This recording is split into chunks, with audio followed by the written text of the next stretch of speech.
నా పేరు లక్ష్మి. నేను మీ కొత్త తెలుగు టీచర్ని. ఈరోజు మీరందరూ బాగున్నారా? ఎగ్జామ్స్ బాగా రాశారనుకుంటున్నాను. హ్యాండ్ రైటింగ్ ఇంప్రూవ్ చేసుకోండి. చక్కగా నీట్గా ఫింగర్ గ్యాప్ ఇచ్చుకుంటూ లైన్ లీవ్ చేస్తూ నీట్గా ప్రాక్టీస్ చేయండి. ఇంటి దగ్గరగా ఉండండి, ఎవరిని ఇబ్బంది పెట్టకండి. ఈరోజు మనము కొత్త పాఠం నేర్చుకుందాం, సరేనా? ఇంకా మీకు కావలసిన ఉపయోగపడే వస్తువులు, ఉపయోగించవలసిన వస్తువులు పాఠ్య పుస్తకం, క్లాస్ బుక్, పెన్సిల్, రబ్బర్. ఇంకా పాఠ్య పుస్తకం అంటే టెక్స్ట్ బుక్, అలాగే class book, pencil, rubber. Okay, page number text book page number 13, 1, 3, 13. Yes, ఓకేనమ్మా, 13. ఓకే, ఈరోజు మనము ఫస్ట్ క్లాస్ తెలుగు సబ్జెక్ట్ నుండి పాఠం నేర్చుకుంటున్నాము. ఇది చదువుకోవాలి, పాడుకోవాలి. అంతే, ఇంటి పట్టున ఉండి చక్కగా పాడుకునే పాట చాలా బాగుంటుంది. ఈ పాటలో పక్షులు ఉంటాయి, అంటే బర్డ్స్ ఉంటాయి, జంతువులు కూడా ఉంటాయి, అంటే అనిమల్స్ కూడా ఉంటాయి. అవి ఎలా అరుస్తాయి, అవి ఎలా మనకు ఉపయోగపడతాయి, వాటి వల్ల ఉపయోగాలు ఏంటి అనేవి ఈ పాట ద్వారా నేర్చుకుందాం, సరేనా? ఇక ఇప్పుడు పాఠంలోకి వెళ్దాం. చక్కగా నేను పాడుతూ ఉంటాను, మీరు గమనించి వింటూ ఉండండి. మీ ఫింగర్ కానీ పెన్సిల్ కానీ తీసుకొని నేను ఎక్కడైతే పాట పాడతానో, ఎక్కడ ఉంటానో అక్కడ మీరు ఇలా వెళ్తూ వింటూ ఉండండి. ఇంటి పట్టున చక్కగా ఇంటి దగ్గర ఉండి నేర్చుకోండి. ఇప్పుడు పాఠంలోకి వెళ్దాం. సరే, పేజీ నెంబరు 13 ఓపెన్ చేసి వినండి. ఇంటి మీద కొక్కరొకో, ఇంటి మీద కొక్కరొకో. బాగుంది కదా? ఇంటి మీద కొక్కరొకో. ఇంటి మీద కోడి కొక్కరొకో, ఇంటి మీద కోడి కొక్కరొకో. ఇల్లు అంటే హౌస్, పైన కోడి కొక్కరొకో. దీనిని నేర్చుకోండి. ఇదేంటి? ఈ పాట నేర్చుకోండి. ఇంటి మీద కోడి కొక్కరొకో, ఇంటిలోన పిల్లి మ్యావ్ మ్యావ్ మ్యావ్, ఇంటి ముందు కుక్క బౌ బౌ బౌ, ఇంటి వెనుక ఆవు అంబా అంబా అంబా, ఇంటి పక్క కాకి కావు కావు కావు, చెట్టు మీద కోయిల కుహు కుహు కుహు, చెరువులోని కప్పలు బెకబెక బెకబెక, బడిలోని పిల్లలు పక్కపక్క పక్కపక్క. ఏంటి పాఠం పేరేంటి? ఇంటి మీద కోడి కొక్కరొకో, ఇంటి మీద కోడి కొక్కరొకో. ఇక్కడ పక్షులు, జంతువులు ఎలా అరుస్తాయి అనే పాట, సరేనా? దీనిని నేర్చుకోండి. మరి ఇంకొకసారి మీకు వినిపిస్తాను. ఇంటి మీద కోడి కొక్కరొకో, ఇంటి మీద కోడి కొక్కరొకో, ఇంటిలోని పిల్లి మ్యావ్ మ్యావ్ మ్యావ్. పిల్లి ఎలా అరుస్తుంది? మ్యావ్ మ్యావ్ అంటూ అరుస్తుంది. ఇంట్లోనే ఉంటుంది కదా, కలర్స్ కూడా ఉంటాయి, వైట్, బ్లాక్, తెలుపు, నలుపు. ఇంటి ముందు కుక్క బౌ బౌ బౌ అంటుంది. కుక్క ఎలా అంటుంది? బౌ బౌ అంటుంది. కొత్త వాళ్ళని చూసినప్పుడు ఇంకా బాగా అరుస్తుంది. మనకి తెలిసిన వాళ్ళు వచ్చినా కూడా అరుస్తుంది. కుక్కని ఇంట్లో పెంచుకుంటారు. ఇళ్ళల్లో చిన్న చిన్న కుక్క పిల్లలు ఉంటాయి, చాలా అందంగా బాగుంటాయి, అందరికీ ఇష్టం కూడా. ఇంటి వెనుక ఆవు అంబా అంబా అంబా అంటాయి. ఆవు ఎలా అంటుంది? అంబా అంటుంది. అంబా అంటే దాని అరుపు, అలా అరుస్తుంటుంది. ఆవు అంటే కౌ. ఇంటి పక్క కాకి కావు కావు కావు అంటుంది. కాకి బ్లాక్గా ఉంటుంది. కాకి ఎలా అంటుంది? కావు కావు కావు అంటుంది. చెట్టు మీద కోయిల కుహు కుహు కుహు అంటుంది.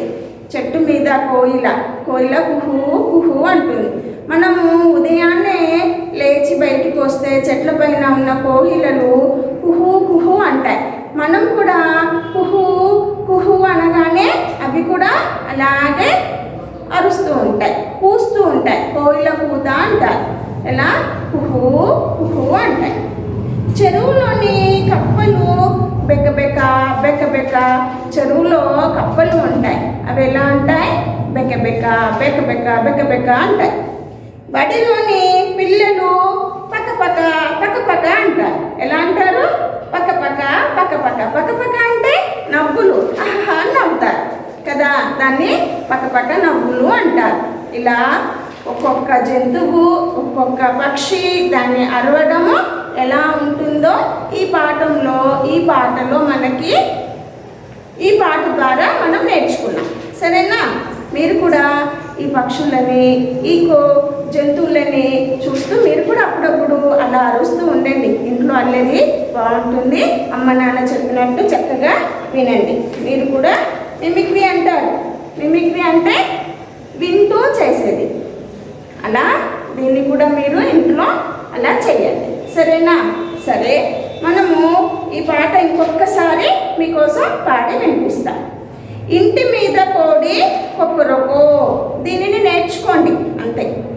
ఇంటి మీద కోడి కొక్కరొకో, ఇంటిలోని పిల్లి మియా మియా, ఇంటి ముందు కుక్క బౌ బౌ, ఇంటి వెనుక ఆవు అంబా అంబా అంబా, ఇంటి పక్క కాకి కావ్ కావ్ కావ్, చెట్టు మీద కోయిల కుహు కుహు కుహు, చెరువులోని కప్పలు బెకబెక బెకబెక, బడిలోని పిల్లలు పక్కపక్క పక్కపక్క. సరేనా? బాగుంది కదా? చక్కగా పాడుతూ ఉండండి. సరే, మరి మళ్ళీ నెక్స్ట్ పేజీ ఏంటి? పేజీ నెంబర్ 14, 14 అంటే 14. Page number 14. ఇక్కడ మనకి కొన్ని బొమ్మలు ఇచ్చారు, అక్షరాలు ఇచ్చారు. దానిని జతపరచండి అన్నారు. ఏంటి? జతపరచండి అన్నారు. జతపరచడం అంటే మ్యాచింగ్ కదా. సరే, ఈ అక్షరాలకి ఈ బొమ్మలని మ్యాచింగ్ చేయమని ఇచ్చారు. పైన ఒక బిట్టు చూడండి. సరైన అక్షరాన్ని గుర్తించండి. ఇక్కడ ఒక లైన్లో అక్షరాలు ఉన్నాయి. అన్ని సగము వంకర అలా ఉన్నాయి. అవన్నీ తప్పులు. అలా సగం ఉన్నవి వంకర ఉన్నవి తప్పు. ఇందులో అచ్చు అల్లులు ఉన్నాయి. ఏమున్నాయి? అల్లులు ఉన్నాయి. అచ్చులు అల్లులు వర్ణమాలలో ఉంటాయి కదా. అందులో ఇక్కడ 2 అచ్చు అల్లుల అక్షరాలు ఉన్నాయి. ముందు ఇన్కంప్లీట్ సగమే రాసి ఉంది. ఆ తర్వాత తప్పు రాశారు. తర్వాత కరెక్ట్ రాశారు. ఏంటి అక్షరము? అల్లులో ఉంటుంది మా. ఏంటి? మా. మా పైన మీరు ఇలా టిక్ పెట్టుకోండి. అది కరెక్ట్ కదా. మా మా అంటే కరెక్ట్ కదా. కరెక్ట్గా టిక్ పెట్టుకోండి. ఇంకొక అక్షరం ఇచ్చారు. అది ఏం అక్షరమో కూడా తెలియట్లా. అలా నెక్స్ట్ షా ఇచ్చారు. అది కూడా కరెక్ట్. మిగతా అక్షరాలు ఇన్కంప్లీట్గా ఇచ్చారు. అంటే తప్పుగా రాశారు, సగమే రాశారు. కరెక్ట్గా రాసినవి అంటే సరిగ్గా రాసిన దానిపైన రైట్ టిక్ పెట్టుకోండి. నెక్స్ట్ షా కూడా కరెక్ట్. ఇది కరెక్ట్. ఇది టిక్ పెట్టుకోండి. రెండవది జతపరచము. ఈ జతపరచములో ముందు అక్షరాలు ఇచ్చారు, తర్వాత బొమ్మలు ఇచ్చారు. ఈ అక్షరాలతో ఈ బొమ్మలని మ్యాచింగ్ అంటే జతపరచాలి, ఇవ్వాలి. మీరేం చేస్తారంటే, ఇది పుస్తకంలో ఉంది కదా, పాఠ్య పుస్తకంలో నేను బోర్డు మీద చక్కగా ఈ బొమ్మలు గీస్తాను, మ్యాచింగ్ చేస్తాను. మీరు కూడా మీ క్లాస్ వర్క్లో చక్కగా చూసి ట్రై చేయండి, ప్రయత్నించండి. సరేనా? సరే, ఇంకా ఇప్పుడు నేను ఇక్కడ రాస్తాను, మీరు చూస్తూ ఉండండి. ఫస్ట్ ఇక్కడ ఏముందమ్మా? దండ. దండ ఉంది అంటే పూల దండ కదా. చిన్నగా నేను వేస్తాను పూల దండ.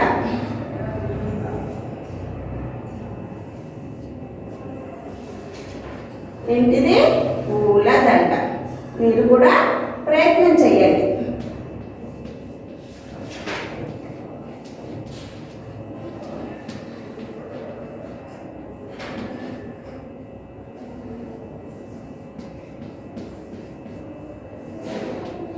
పూలదండ. తర్వాత మంచం. ఏంటి? మంచం ఉంది. నేను చిన్నగా చేస్తాను, మీరు కూడా ప్రయత్నం చేయండి, ట్రై చేయండి. సరేనా?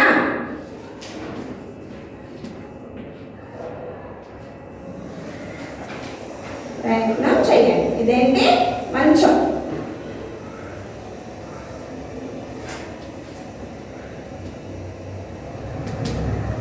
సరే, నెక్స్ట్ తర్వాత ఏముంది? బంతి. అంటే బంతి, బాల్. ఏముంది? బాల్. తర్వాత పనస, ఫ్రూట్. పనస ఏంటి? పనస ఉంది. దీన్ని కూడా నేను డ్రా చేస్తున్నాను, చూడండి. సరేనా? బొమ్మలు అప్పుడప్పుడు డ్రా కూడా చేయాలి. చేస్తుంటే మీకు చక్కగా బొమ్మలు గీయడం అలవాటు అవుతుంది. తర్వాత ఏముంది? తబలా. ఏంటి? తబలా. తబలాతో వాయిస్తారు కదా, మ్యూజిక్ చేస్తారు. తబలా, తబలా. ఏంటమ్మా? తబలా.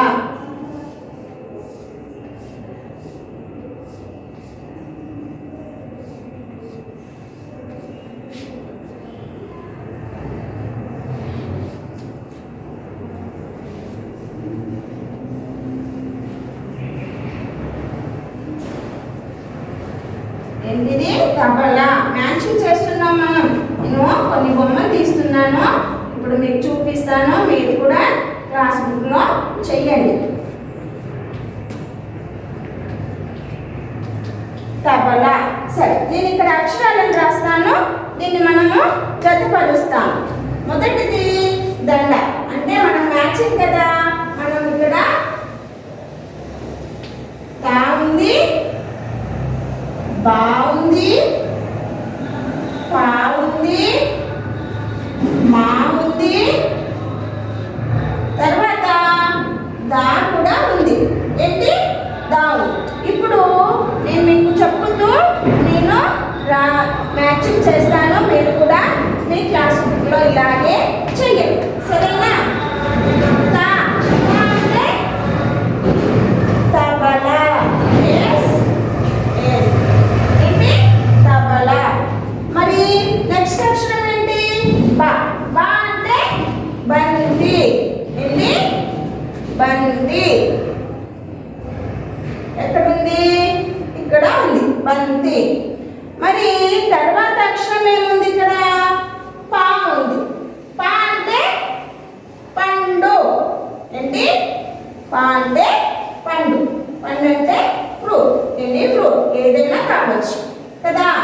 మరి నెక్స్ట్ తర్వాత ఏముంది? మా. మా అంటే మంచం. ఏంటి? మా అంటే మంచం, బెడ్. సరేనా? మా అంటే మంచం. తర్వాత చివరి ఆఖరణ ఏముంది? ఏముంది? దా ఉంది. దా దేనికి వస్తుంది? దండ. తెలిసిందే కదా, దండ. ఏముంది? దండ. మొదటి అక్షరము తా. తా అంటే తబలా. రెండో అక్షరము బా. బా అంటే బంతి. మూడో అక్షరము పా. పా అంటే పండు. నాలుగో అక్షరము మా. మా అంటే మంచం. ఐదవ అక్షరము దా. దా అంటే దండ. ఇక్కడ నేను మ్యాచింగ్ చేశాను కదమ్మా, మీరు కూడా చక్కగా టెక్స్ట్ బుక్, పాఠ్య పుస్తకం ఓపెన్ చేసి తెరిచి చక్కగా పెన్సిల్తో నీట్గా చక్కగా పేజీ నెంబర్ 14 మీరు ఇది చేసేయండి, సరిపోతుంది. చాలా బాగుంది కదా. సరే, ఇంకా ఇది ఒక్కసారి మీరు చూడండి. తా అంటే తబల, బా అంటే బంతి, పా అంటే పండు, మా అంటే మంచం, దా అంటే దండ. సరేనా? ఇందులో ఇంకొక బిట్ ఉంది, అది కూడా మనం ఇప్పుడు నేర్చుకుందాం. సరేనా? మరి ఇది నేను రబ్ చేసేస్తున్నాను, తుడి చేస్తున్నాను. చూసారు కదా? సరే, అలాగే క్లాస్ వర్క్లో నీట్గా రాయండి, ఫింగర్ గ్యాప్ ఇవ్వండి, లైన్ లీవ్ చేసి చక్కగా మీరే ప్రాక్టీస్ చేసుకోండి. హ్యాండ్ రైటింగ్ చాలా ఇంపార్టెంట్. చక్కగా రాస్తే మీకు స్టార్స్ ఇస్తాము. చక్కగా క్లాస్ వర్క్లో నీట్గా రాయాలి. ఇప్పుడు బిట్ నెంబర్ 4 అంటే 4. ఈ బిట్ కింద ఇంకొకటి కూడా ఉంది, అదేంటి? చూచి రాయండి. చూసి రాయండి అంటే చూచి రాయండి అంటే సేమ్ ఇక్కడ ఏ అక్షరాలు ఏ పదాలు ఉన్నాయో దాన్ని చూస్తూ నీట్గా చక్కగా పెన్సిల్తో ఇక్కడ రాయాలి. నేను రాసి చూపిస్తాను, మీరు కూడా రాయండి.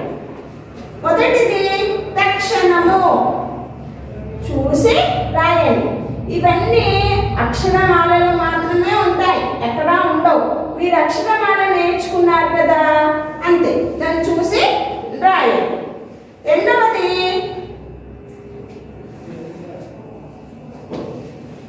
ఇంధనము. ఈ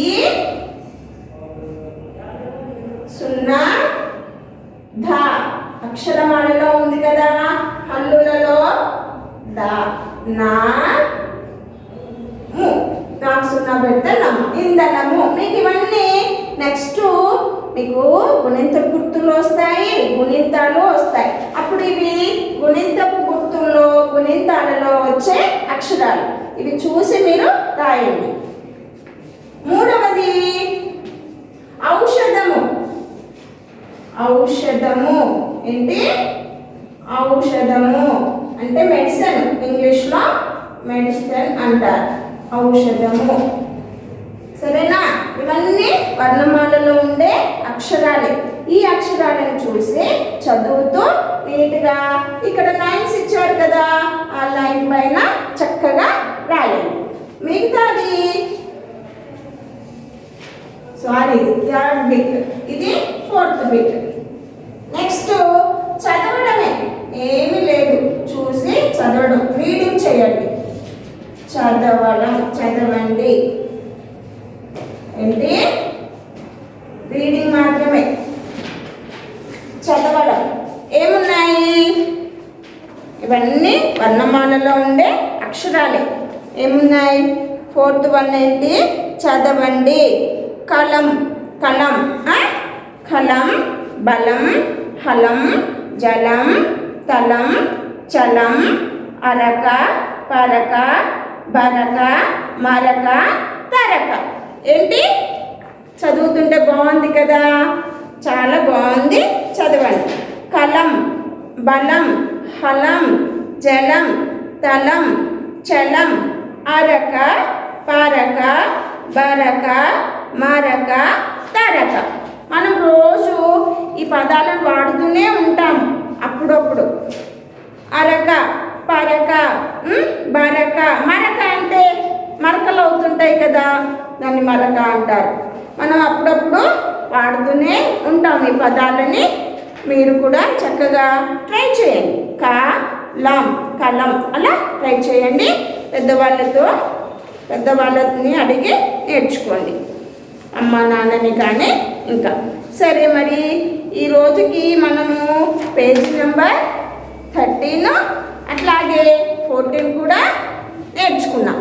అలాగే మీకు హోంవర్క్ నేను ఇది పేజ్ నెంబర్ 13 ఈ గేయం, ఈ పాట చదవకోండి అని ఇస్తాను.